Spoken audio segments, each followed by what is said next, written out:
Hello, everyone. Welcome to William and the Magic Box. Today on our show, we are going to have Joe. Joe is from Orlando, in Florida, in the USA. So let's see what Joe has to say. Enjoy the interview. Hello. Good morning. How are you? Good morning, Joe. I'm very well. How are you doing today? Doing excellent. How about you? Doing very, Very- very well. Very Yes, well. yes. Today is a bit cloudy in London, but it's good. It's not cold or raining, so it's a kind of warmish. Okay. Very nice. It is sunny here, so Florida is a nice place to be right now. It's always sunny over there, isn't it? Unless it's June, which this month we tend to rain a lot, and then July we tend to rain a lot. So it's hard to plan a beach day. You just go, maybe it will happen, maybe it won't. I was checking. There is a friend. He's in Florida right now, and he said, "Oh my God, it's been raining so much over here." And he said, "I was expecting that." Oh yeah, basically from May until October, you can expect just rainstorms to interrupt anything in your progress. That's why it's an issue where I'll try to plan days with my friends to do something outside and it's like, it doesn't happen. It's best to happen if it's like, oh, I have nothing going on tomorrow. The weather looks good. Let's do this. And where in Florida are you based? Orlando. Oh my God, beautiful place to be. Yes, very much so. What do you like the most about living in Orlando? I would say what I like most is that it is a huge melting pot. Okay. It's a melting pot with good weather. Let's just put it that way. Because, of course, New York's a melting pot of cultures as well as Chicago and a few other places. But something about Orlando, the combination of Puerto Rican culture, as well as somehow we have these random people from the Midwest, and then a bunch of people from New York move here too, and then Wow. of course across seas as well. So because the Disney College program brings in internationals all the time, so it's just a very big everyone conglomerates here. I was working for Disney Cruise Line 4 years ago, 2016. I was working for Disney Dreams. So I spent some. We were based in Port Canaveral, on the ship. So, but yes, I remember arriving in Orlando. As soon as I arrived on the airport, I just could see Disney characters everywhere. It's all about Disney, isn't it? Yes, basically it's the funny truth of Orlando wouldn't be Orlando without Disney. Like we have to owe so much to that mouse. And that's the place where you were born and being raised. I was initially born in Ohio, and then I had part of my childhood in Alabama. I had a good chunk of it in Ohio, and then my college years were in West Virginia. So I was a little bit everywhere else, and then I ended up in Orlando. And why Orlando? Initially, it was actually the same thing, the theme parks. Basically, I had been working up at Cedar Point in Ohio for a certain amount of seasons. And then I decided to do the Disney College program, came down for that, liked it, went back to Cedar Point for one more season, and then was like, well, at the time I wanted to be in theme parks full time, and the only place to be theme parks full time is Orlando or go over to California. And while now our prices are comparable, back then it was cheaper to come here. All right. And what do you do for a living, Joe? I am a massage therapist. I do outcalls, and then I also work for a company as well. Okay, so tell me a little bit about your job as a massage therapist. So as a massage therapist, I very much do a lot of therapeutic massage. It is a very rewarding industry to be in because the difference I get to make is sometimes a mother can't carry her child around the house and she's too sore from it. And then to have her come back the next week after having a session with you and going, I was able to pick up my baby for the first time in years. Or sometimes you'll have a client walk in and they're hobbling in and it's very like it, you're just seeing them and you're noticing every pain they take. And then they're walking out perfectly fine when you're done with them. I remembered early on in it, even when I was in practice, I had friends giving me Snapchat recordings after like, oh my goodness, you fixed this issue, you fixed this issue. And on top of the well, it's nice because a full-time massage therapist is considered 25 hours a week. So there's a good work-life balance. You get to do a lot of fulfilling things, but also it pays very decent too. So it's a little bit of the best of everything. The only thing that I really hate is how people sexualize our industry because it is very so many people want to make that horrible joke about the happy ending and stuff, but the issue with that is we run into situations where, so in Florida, you can't get a massage covered by your health insurance. Like, your health insurance will not cover a massage. You can have an insurance that maybe gives you like a temporary one, but that's not an actual coverable thing. So what ends up happening is major pharmaceutical likes to lobby that against us. They like to lobby the sexualization against us. And then what happens is they use that as ammo. So now someone who needs lymphatic drainage going through their chemotherapy has to pay out of pocket instead of being able to get someone to cover it. And so whenever I hear that joke or someone makes a joke about it, all I think of is I have clients that have to pay out of pocket for lymphatic drainage to something that is very much a life-saving thing, a huge difference in their treatment. And it's just really difficult to watch. And then the other issue we run into is people come in, unfortunately, expecting that kind of thing. And we do end up with incidents where therapists get sexually harassed or sexually assaulted. So even making that joke, or even being someone who knows someone who gets that service elsewhere, it stimulates something that can damage the therapist too. And I know I've been one of the therapists that has been dramatically impacted in that way, and it sucks. I'm sorry if that needs to be bleeped, but No. I'm so glad you are sharing this, because I used to work in a spa in London a few years ago, and there was a few massage therapists. And I remember situations where one of my colleagues literally left the room because of these people they're expecting, or people they think that just because they are there, they misunderstand about the job that the massage therapist is providing.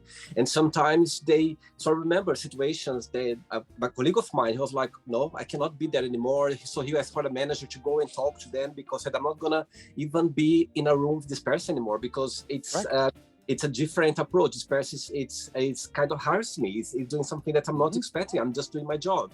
So yes, I totally understand what you mean. And I'm so glad you pointed that, because people, they need to, to educate themselves about that. You know what I mean? It's a respectful, just be respectful. You are there dealing with energy, dealing with physical, you drain yourself. You are doing a job, a physical job. And people need to understand that it doesn't work like that. As you said, you can go to places where, you can find that, but people, they need to understand there is a separation and there is a respectful way of approaching this job, for sure. Exactly. And the thing is those people that like try to find those places in America, it's really funny because no state allows the happy ending in America. I do know in other countries it does, but what's funny is when those places get found out, we actually are required as massage therapists in Florida to take 1 hour continuing education on human trafficking every year because of, every renewal cycle, which is bi-yearly. But regardless, we have to take this because we have to be very diligent and vigilant on figuring out which places are legit and which aren't. And a lot of times those places where they offer that service, they're not legit. They're people that got promised a chance to come to America to make money for their family. And now they're being held prisoner because they have a language barrier and no one can understand what's going on. So we're required to do that. And what I don't think people realize is those people that frequent those places, when those places get found out and shut down, they look at the regular book of business, and the people that are regulars, they consider Johns in litigation cases. So those people will be prosecuted just as equally. So if someone out here listening to this is getting that service in America, you may want to stop now. I'm so glad you mentioned that. Amazing. Thanks for the information. You just made my day now. I didn't know that. And it just made my day. I learned something new. Very glad. Joe, before we start our journey, Willie and the Magic Box, tell me something interesting about yourself. Let's see. I am a drag performer, but I'm not a standard drag queen. I actually go into a male character, and my male persona is Cosmo P. Duclair. So he does mainly comedy, but it's in Orlando, there's a lot of drag males. It's real fun. So tell me a little bit about the difference of drag male and a drag queen. Okay, so a drag queen's embodiment is going to be typically a little bit more along the lines of either feminine, or they're going to be trying to enhance features. They might wear boobs. Of course, some drag queens choose not to wear boobs, which is perfectly fine as well. But they are going to generally go towards more feminine. The males, we are literally doing enhanced versions of a male character, or almost cartoonesque male characters. I think there's a little bit of a difference between what I consider like a male drag queen. That's what I call myself, as a male drag queen, because I still do the contouring as if I was getting ready to do a feminine, like as far as here, but I keep a beard, I put a mustache on, and but there's drag kings, which a true drag king will typically contour in a more masculine sense. So I contour my nose smaller. A normal drag king's going to go a little bit thicker in the nose. So interesting. It's a whole thing of makeup. Right, Joe, are you ready to go on a beautiful journey through your memories in life and to share your point of views? All right, let's do it. Welcome to William and the Magic Box. So he's my best friend, full of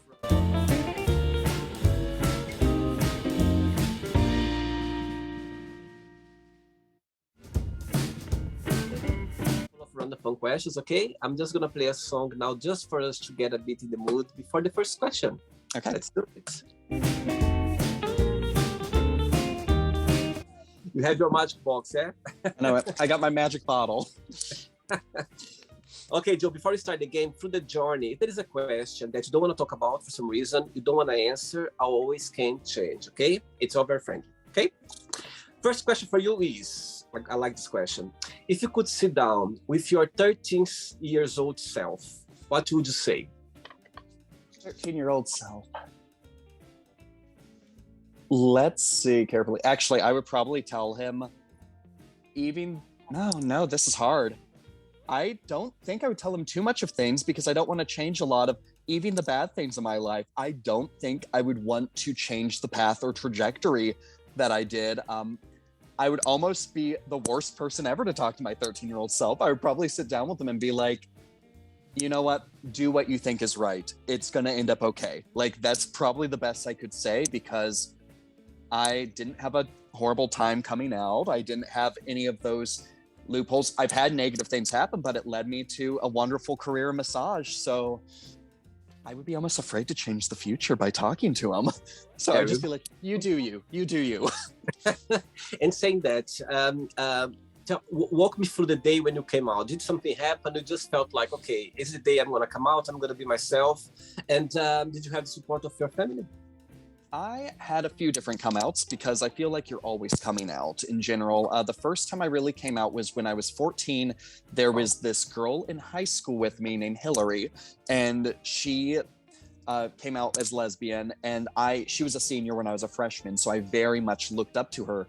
And then the second real person I came out to was my best friend in high school, David. Him and I he was a year behind me. We ended up having several wonderful years, just like good friends, sneaking out late at night to smoke cigarettes back when you did that. And you know, it's Midwest Ohio, so we're jumping out our window to sneak out of the house.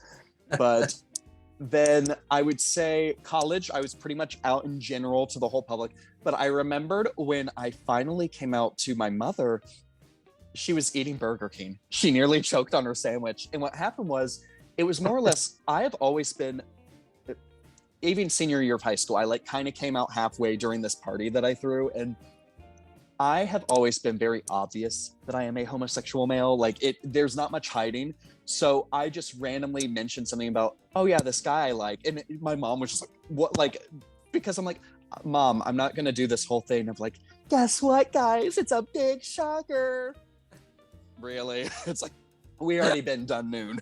They've known since I was like 5, you know, it's just, I think she was more shocked that it finally happened than anything. And you have siblings as well? Yes, I have an older sister that is older by 12 years and then a brother by 6 years. We are all 6 years apart.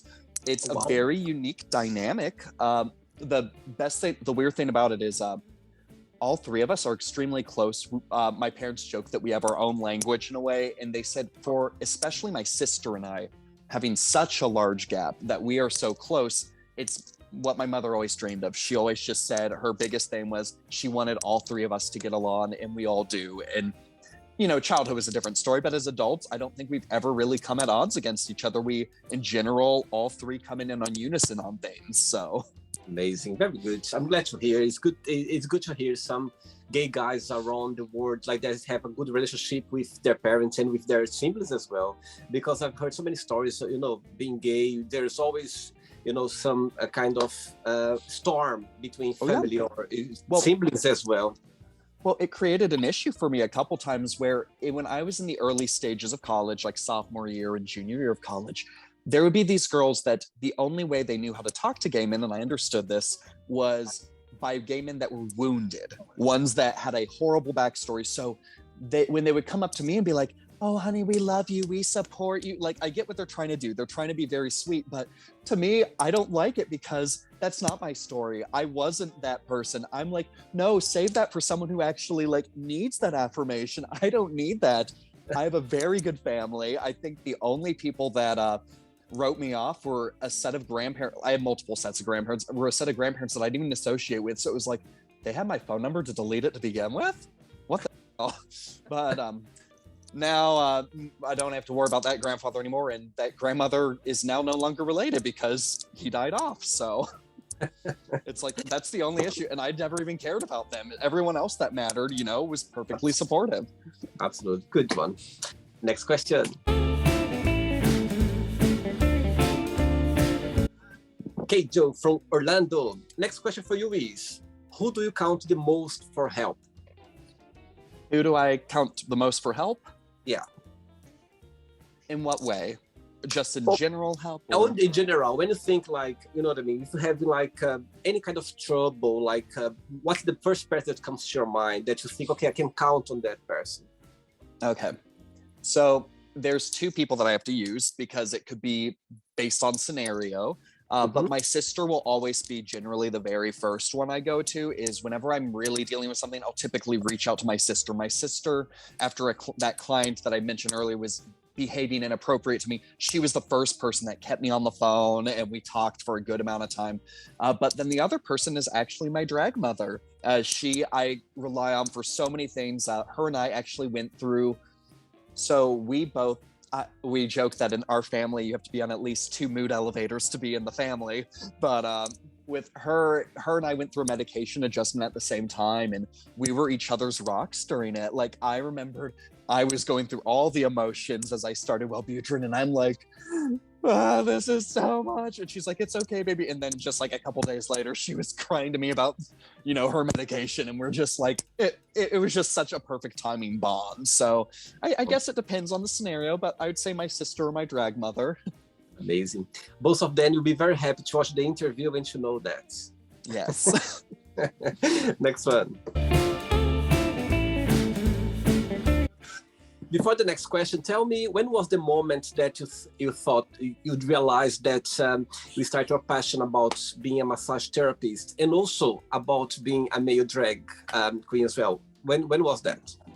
So the moment for massage therapist was actually, I had never received a massage before. I was in banking at the time, and I remembered I had loved my job up until this horrible manager came in, and I remembered in that moment saying, I never want to be in a situation again where something I love can be taken away by a horrible manager.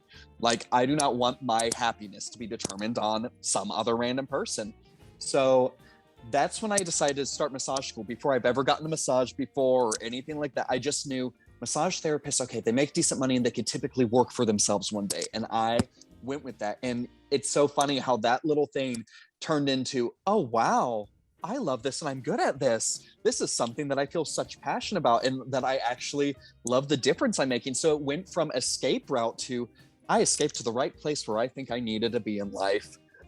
And then as for male drag performer, I had dabbled wanting to try drag for several years, almost a decade. I'd been around the scene since probably about 2008 was when I first started hanging out with the drag personas, but it wasn't until probably about 2020, it was the end of 2020 is when I decided to debut Cosmo. And I remembered up until then, I had seen mainly drag kings or I had seen drag queens. And there was this one performer locally named Axel. He is a very similar kind of situation, male drag performer, male drag entertainer. But I always thought he was the exception because he was Roxy Andrews' drag son. So I'm like, okay, he's an exception. I could never do this. Well, then enters Zayd, formerly Zayd Adonis, now Zayd Adonis Black, from the House of Black in Orlando, then enters him. And I look at him and I watch what he's doing. And I'm like, wait a minute. He's doing what Axel's doing, but he's not Axel. He's not someone who's, related to some famous, and he's doing this and people like him. And so then I decided, all right, I need to do this, but I need to do this within my own niche. An issue with us is because there's not a lot of us, you have to kind of create your own way. Axel, I always joke, always has a harness and he's half naked. Zayd is always horror and rock star. And then you have me who does comedy. I always say I'm the children's show host gone wrong. Amazing. I love that. Yeah. Next question is, what gives you butterflies?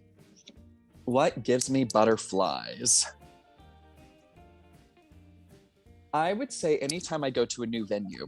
When I'm performing, anytime I'm at a new venue, a lot, because my routines are typically all pre-recorded. I very rarely go on live with my mic. I lip sync to my own jokes that I've created. So because of that, I get worried sometimes with venues, because if I made too many let's say I make too many LGBTQ centric jokes, like I make a grinder joke or something like that. Well, I end up at a club and the bingo night's primarily straight people, and these jokes are just going over their head. So that's the tricky thing I've kind of made a rule after the first time that happened was anytime I start with a new venue, I do very generic jokes. So I'll have my lip sync interrupted with a phone call and it'll be like, we've been trying to reach you about your extended car warranty.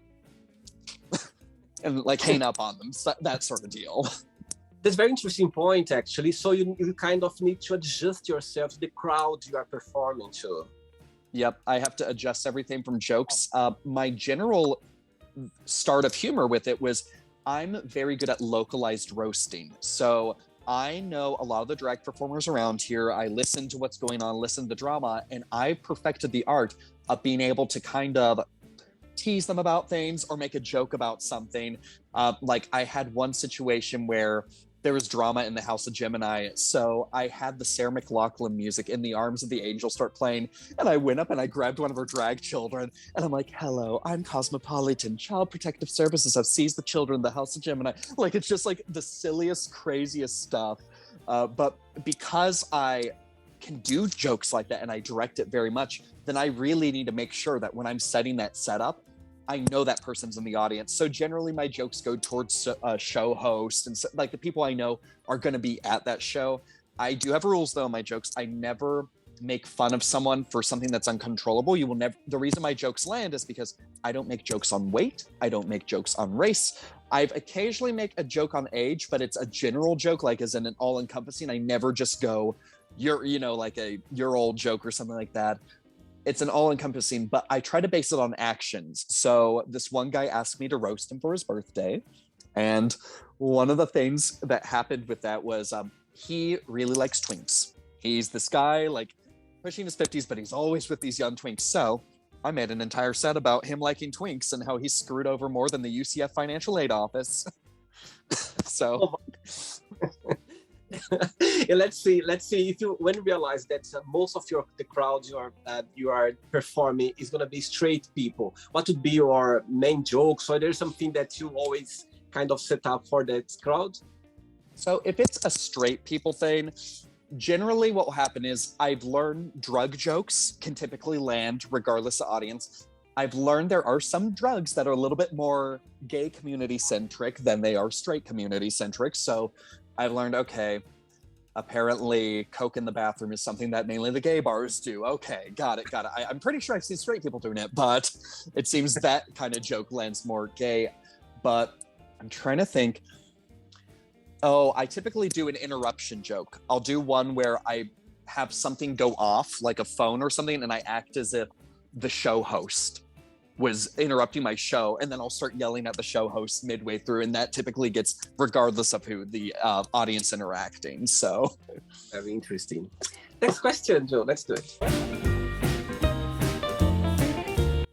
Next question for you is, what does your best friend do that comforts you the most? My best friend does that comforts me the most. So many best friends, so little time. But I'll be honest, in my current life, I would have to say my drag mother probably is the person that I, come to closely. And honestly, it's more or less, she listens. At the end of the day, my drag mother listens. And my drag mother has also been through a lot of horrible experiences, unfortunately. So the thing is you have someone that is listening to you that probably has had something or something worse, and she understands how to talk to someone when they've had a bad day or something's going on. So she's not one that's like, oh, it's going to get better, stuff like that. Everyone says that one, but that's not really helping the scenario. She'll be the one that tries to break it apart of like, what could we do better on it? So I've got to say, I have to respect her approach on that. When you say that, when you call her my drag mother, is because she's the one who kind of were by your side when you start everything? She kind of show you the career around, or it's just a sweet way of calling her a drag mother? So in her case, she actually has helped me in a way that I believe a drag mother should help their children. Let's see. In West Virginia, where I initially was, a lot of the times if someone had a certain drag last name, it meant that their first time put in drag was by someone with that last name. So we had a performer, Sasha Ryan, and we had her drag daughter, Aubrey Ryan, and Aubrey unfortunately passed away this past year, I believe. So may she rest in peace on that. But I remembered you knew the Ryans wore the Ryans. Well, in Orlando, a lot of times you don't start in a house, you start with your own persona. So before I was Cosmo P. Duclair, I was Cosmopolitan. And I remembered I performed with my drag mother in a competition, and it was a duets. We were different, we were different groups, but that's when I first met her. And then after a few, she actually won the final round of that competition, and she became the guest judge for the next season. So she got to watch me in the early stages, kind of developing out myself, figuring it out. Well, when she adopted me, I joked before my old Instagram was hacked and ruined for me. I used to joke there was a moment that if you went through my old Instagram photos that you could see the moment I became a Duclair, because you could see a dramatic transformation of my makeup. And there was, of course, the time she put me in face to show me what I could become. And then it was, I'm constantly learning from her. So there's always something we're tweaking. There's always something. So she truly is a mother in the fact that, like, the current thing we're working on is eyebrows. We're just now getting eyebrows a little bit more perfected. So they're not just straight lines, but actually correctly arched and everything. Interesting. Ready for another one? Yep, let's do it.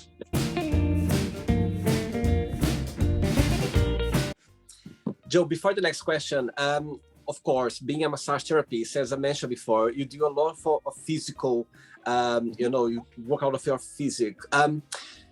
In your opinion, for you, what's your maximum of massage per day you can do? And also saying that, of course, dealing with massage is a lot of emotions. I'm sure you get a lot of emotion for the person you are working with, and of course, sometimes can be drained because also that you kind of take this negative, let's say energy that the person is there to kind of release as well. Do you find a mechanism for yourself not to bring this energy to your personal life? Do you find a way to block yourself from that? Honestly speaking, when it comes to the energy situation, I still have issues with that. Like where you pick up the other person's energy. I do energy sweeps at the end of each routine. So when I'm finished with the client, whenever someone walks up to my table and it's not a private client, or if it's one of the ones at a place where I'm working, there's always these lines on the table that were created with the blanket where I do my hands back and forth. I'm basically telling myself I'm sweeping the energy from the last person away, just so the room's ready for the next one. It was very difficult at the start of the pandemic to deal with that energy, because when you had a lot of people trying to deny this thing, or they're acting like it's a fake or a fraud, and then you literally just massage back-to-back people saying both their grandparents just died, or they just lost an aunt or uncle. So to me, I think the hardest time was at the start of the pandemic, where I would have one person on the table claiming it's a whole hoax just to hear someone lost their grandparents the next. And that was such a difficult time. It was very dark, I'll be honest. I wish I would have been on my medication back then, but literally it was just very hard going home every day feeling almost defeated and drained, and you felt like you're screaming about something that no one's believing, but you're witnessing firsthand all these lives lost, you know. And this was before the numbers picked up so dramatically in Florida, but it was just after, you know, person after person hearing about this, and then hearing about from one of your clients later who got it, that, you know, she was literally afraid her sister was going to die because they had shared a bed together during it. And it was a whole lot. I'm happier now that we've had the vaccinations, though, because it does, I've had less of that sort of stuff going on. And also it's less of a topic, so I don't have to listen to someone deny something that I've now heard, you know, story after story of death. And it is very difficult. I forget, someone said there is a term in, like, for psychologists and stuff, that where they deal with their own sort of trauma because I forget if it's like secondary trauma. It's some sort of term. If you randomly look it up and throw it up, it will be fun. But it's some sort of term, though. It's where someone in a more therapeutic role has to take on the burden or the issues of the person they're working on. And that is a fatigue. That was very fatiguing. I just am happy we're out of that. And I'm happy that with the Wellbutrin I have, luckily, I don't tend to pick up negative energy from my clients as much. But also my current clientele is a little bit more... it's a little bit of a wealthier clientele now. So the clientele there typically is just there to relax. So I typically don't talk as much. So I'm like, you know what? Not talking's fine right now. I can deal with this. And how many massages do you manage to do every single day for you to be okay? That's my maximum. There is a way, or for you depends the day? When I used to work for for the old company I used to work for, I would be sometimes massaging up to 8 hours in a day, which was doing way too much wear and tear on my body. Generally, like, my shift here is like 1 to 8, but my spa that I work for now, they actually cap us out. So what will happen is, if you have 5 appointments on your book, you're capped for the day. It doesn't matter if you have extra time in the day or not, you are capped. So whether that 5 appointments ends up being you have 5 1-hour appointments, or it's 5 appointments where, like, yesterday I filled my day completely and I had 300 minutes appointments and 1 80-minute appointment. So, but they do cap out how many people you're going to see in general. And ever since I started working for this other place, I've occasionally taken a private client in the morning, but generally I've kind of liked their idea of 5 as a cap out. So I've kind of limited myself now. Okay, 5 is a solid cap out for a day. Right, good one. Next question for you is, what is one food you could eat for the rest of your life? Tacos. Easy. Tacos. But where I'm pescatarian, it makes it a little trickier, but I will say, let me just rephrase that to Taco Bell. I could go very strictly to Taco Bell for the rest of my life, because they have everything from those Fiesta potatoes to the black bean Crunchwrap Supreme. Like, I can work with Taco Bell very well. I will never say no to Taco Bell. And I think most of the people in the drag community here won't either, because typically when you have $10 in tips in your hand and you're like, hey, here, let me just get Taco Bell before I get home. Saying that, do you like cooking? I do like cooking. The thing that I like cooking most is I have a little bit of a love for baking, but it's very specific. I like cooking dishes that I learned from someone else, or I think of someone else when I make that dish. So every single year I do the gingerbread men, and I did them since I was 14 years old. So I'm 32 now, you can do the math. But I've done them every year since I was 14 years old, and I learned from my grandmother how to make those. And it's the way that I remember her every single year, is by making these gingerbread men. So even though she's gone, I'm still making them. And I remembered I shared, some people were like, in the family were trying to adjust the recipe, and I said, you're doing it wrong. And I told them there was a couple little secrets that she did that you didn't think about, but it was because grandma did a lot of things by hand. So it's harder to measure when you have someone that's just that gifted. But I have like a 7-layer dip from my brother-in-law's sister. I have these stuffed bell peppers that my friend Jeannie from college made. So like, I love cooking because typically if I'm cooking, I have that recipe associated to someone. I very rarely just go, oh, let me find something new. I associate to someone. And if I did find it for a purpose, it was I associate to that person because I found that recipe for this purpose. Like making grilled shrimp tacos once was because my friend Matt was like, oh, what should we have for dinner? And we were like talking, and it was like, you know what, I could do shrimp tacos. So I looked it up, and now I can make a Mexican slaw and a grilled shrimp taco. Oh, wow. I'm feeling hungry now after this conversation. 3 questions left for you. Okay, Joe? Let's start.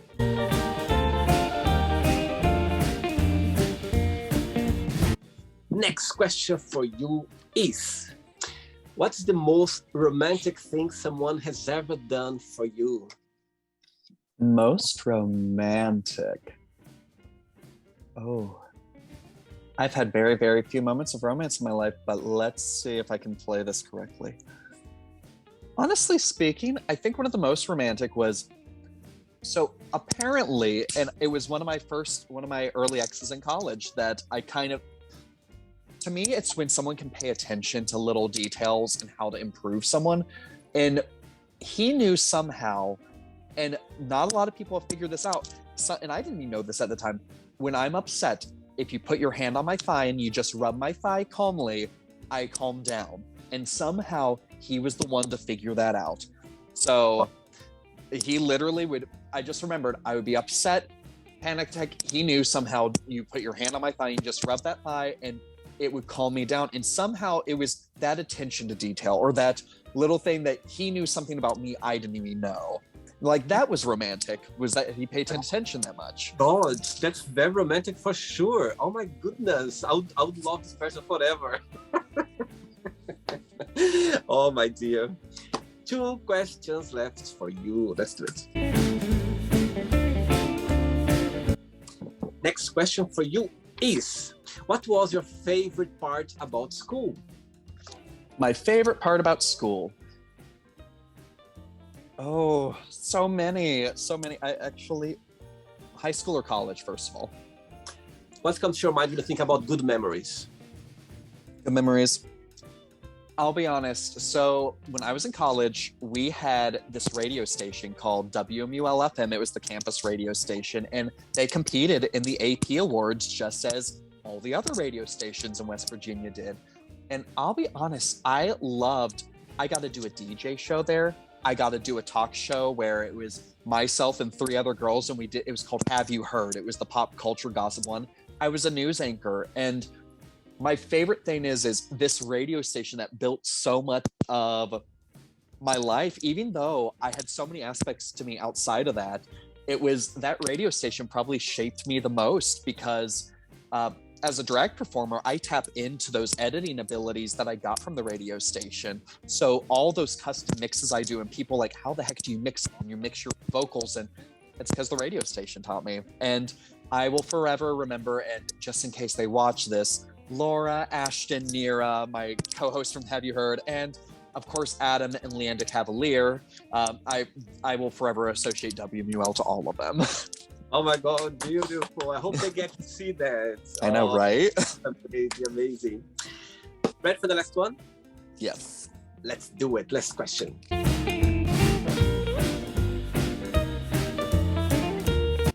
But before the last question, people watch the interview. Would you like to start a career as a massage therapist? What would be your best piece of advice? And also, guys or people would like to start a career as well as a male drag performer. What would be your best piece of advice? Okay, so male drag performer is have a day job. Have a day job. Do it for passion. Do it because you enjoy it. I will say this, it's like I've just now started getting enough tips that make up for kind of what I put into it, but drag is expensive. Have a good day job. There's a lot of performers here. Some of our ones that you would think are full-time drag performers have day jobs. It is a difficult industry to make your complete living off of, so please have a good day job, often a career that can work hand in hand. Hairstylist is a very common career to put with drag performers because the wig making aspect of it. I know some people that do jewelry as a business, so they make jewelry for drag performers, or they do costuming. There's other ways that you can still be in the community and still make drag be your main wholehearted. In my case, I massage most of the other drag performers and bartenders around here because I'm the drag massage therapist. Waka There you waka. go. And as for massage therapist, I would say first things first, it is a complete different journey. Everyone's going to have their own separate ways of it. Don't be discouraged if you don't like a certain modality. There are so many modalities out there that you maybe just aren't the right fit for it. As odd as this sounds, I used to be adamant against hot stone massage. Now I'm like literally getting my CEU certification to instruct hot stone massage because at some point I downplayed it and then I started doing it and I was like, oh, I'm actually good at this. So, but also as for very specifically to males in massage industry, so males are going to have a more uphill battle in our industry than females. There's a saying that a mediocre female can have a full book of clients. A mediocre male will be out of the industry within 2 months. And it's because the gender preference against us, typically when clients request, a lot of times they can request a gender. And when they do that, it skews heavily to females. A lot of people think it should skew male because you think, oh, but they could be deeper. For the people that want deep tissue, maybe, but the general base is going to skew female. So what you'll end up with is, for example, at the spa I currently work for, I'm one of 2 males. The rest of the staff is all female because they're just, there's no reason to put another male on staff with us because now you'll have holes in our schedules, because of it. And a male will take longer to build the clientele. I remembered as I was leaving my old company, I had a book of business. So that was fine dandy. I was fully booked up, but I would watch these other male therapists with only 2 clients here and there. But then I'd watch this girl that would have a complaint against her every week have a full book. And it's just because the first timers or the random, there's a never ending amount of first time visitors. But for the males, it's you have to make each one count. So males just know it is a little bit of an uphill battle. You're going to have to work a little bit harder to get that. And you are going to sit in a break area a few times watching some girl that got a complaint last week still getting booked more than you. So you just have to have that patience for it. It's so true you're saying that because when I was working the spa, we had just 1 male therapist. The other was just females. And and actually she was quite lucky because she was, as you said, he was working hard and he was always fully booked as well because the comeback clients was always come for him. So as you said, he was doing the double of the work because he needs to leave the signature there to, you know what I mean? Oh yeah. The client come back. There was a short time with the spa I'm at where the guy that I'm currently work with, he actually moved to Puerto Rico and he came back after I had started. So I was by myself the first bit. So anytime there was a request for a male therapist, it was like, well, I better make this count because if I mess this up, this person ain't coming back. So no pressure. So I was so happy when Adam came onto staff again. I'm like, oh my goodness. Now there's at least another option if somehow you don't vibe with the person. So it's like, I mean, mind you, everyone that's requested male, it's always worked out well, but it's just one of those things where in the back of your head, you're just like, okay, this person's requesting me and I'm the only option here. So let's do this. Last question for you is, if you met someone sad in the street, what would be your advice or your approach for this person? A random person. Yeah, a random person sad in the street. Let's see. Just sad in general, maybe glum on a bench and stuff like that? Yeah, something like you could see that this person's upset for some reason. Generally, with me, I generally start with a smile regardless. I feel like a smile immediately does tend to at least approach something a little bit more warmly. When I'm in my drag persona, if I see someone sad, I will typically make a joke or I'll do something. I'll try and then I'll get them to open up from there. When I'm not in drag persona, I generally will have to like gradually okay, I'll sit next to this person for a second and then I'll be like, is something wrong? Just very more coy about it because when you're in drag, it's like you're a superhero, so you just do whatever the heck you want. But out of drag, it's like just to go up and crack a joke. It's like, who the heck is this guy? I think on a drag, you already, as soon as you get there, the person already changed their moods because the whole presence of a drag, it's already something nice to see. It's something like, the smile come along easily for sure. Right, exactly. It's not the end yet. Let's play now the word association game, okay? I'm going to give away some words. Just tell one word that comes to your mind. Quick thinking. So, I hope you are enjoying the interview. Before we do the word association game, don't forget to give a like, don't forget to share this video, and also don't forget to subscribe to our channel. Just click on the button right there. Thank you so much and enjoy the word association game. Family. Friends. Money. Please. One word for love. Romance. Sex. Dry spell. Life. You said life? Yeah. Life. Joy. Politics.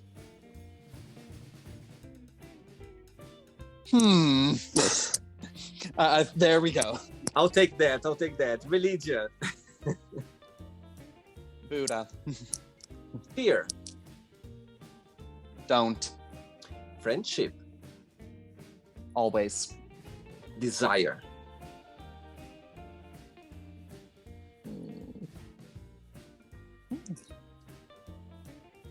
Yearning.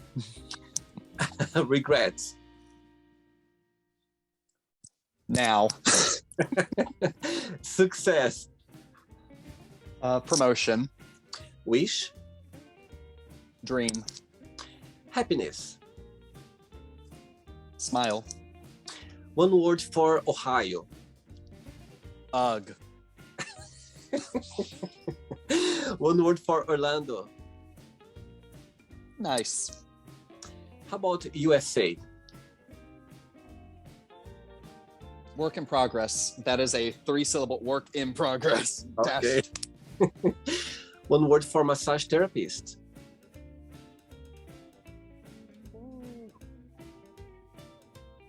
Healer. Good one. One word for a male drag performer. Cosmo. Hey! What's the name of your drag performer again? It was a quite long name. It is Cosmo P. Duclair. But then if people look on my Insta handle, it's just Cosmo_Duclair. The P just represents that I used to be cosmopolitan. So I see. So one word for that. One word for your drag name. comedic. Let's pretend I'm going to meet your lovely sister that you're very close for a coffee, and I'm going to ask her, what is the most beautiful thing about Joe, and what's something that he still needs to improve on, to work on? What should say? She'll say the most beautiful thing is probably the fact that I do give an energy of just joy to everyone. She did even write me a letter. She was doing these letters before to the whole family, where one of them said, like, we needed me in the family to bring some energy to life for all the introverts. Wow. And then I would say on the what I need to work on, there's impulsivity, but oh Lord, I would have to say impulsivity. I have a very bad habit of that's part of ADHD though. It's the impulsivity is part of that. That's the dopamine seeking. So I would say impulsivity might be a good word for that. If I would ask the same question to your drag mother, would be the same answer? Her difference would be saying the best probably side to me is that I'm always trying to make people laugh. And she's going to focus more on the comedy side of things. But then I also think on the other side, though, is she'll be the one to first say, work in progress on makeup. So we are, because we're still, but that's what I have her for, is to help me with that. So right now she'd be saying eyebrows. So eyebrows would be the thing. Even though she complimented them last time, I'm sure they're still a work in progress. That's the topic of the month, eyebrows, makeup. This is the topic. I know, that's the next one.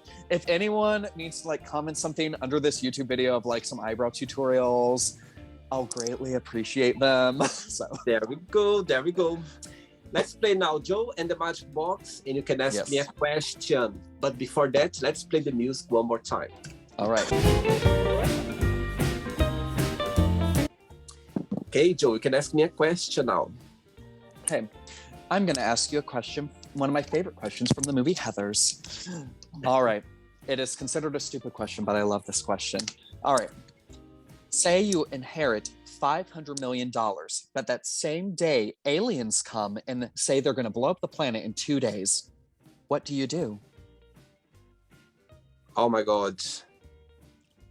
The question is if I would give away this money to them? Oh, no, it's you have $500 million. The planet's going to be blown up no matter what in 2 days. So you have this money. What do you do? I see. Oh my God, I love the question.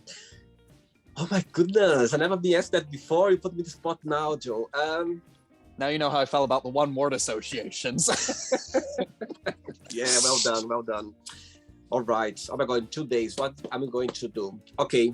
The first thing that came to my mind is I would go around the first day, I would go around the city. Every homeless person I would find in the street, I would give some money for them to do whatever they want to do, to go to buy something or to go to eat something or to go to have some fun or to whatever. I would go to, like, I spend the day just walking around and give their money for them to enjoy their lives. Like straight away, do something.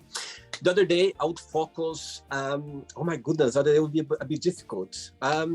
Okay, I would get all my friends together as well, like very quick. I go like, okay, guys, the day before I would call them, let's get all together today in this point.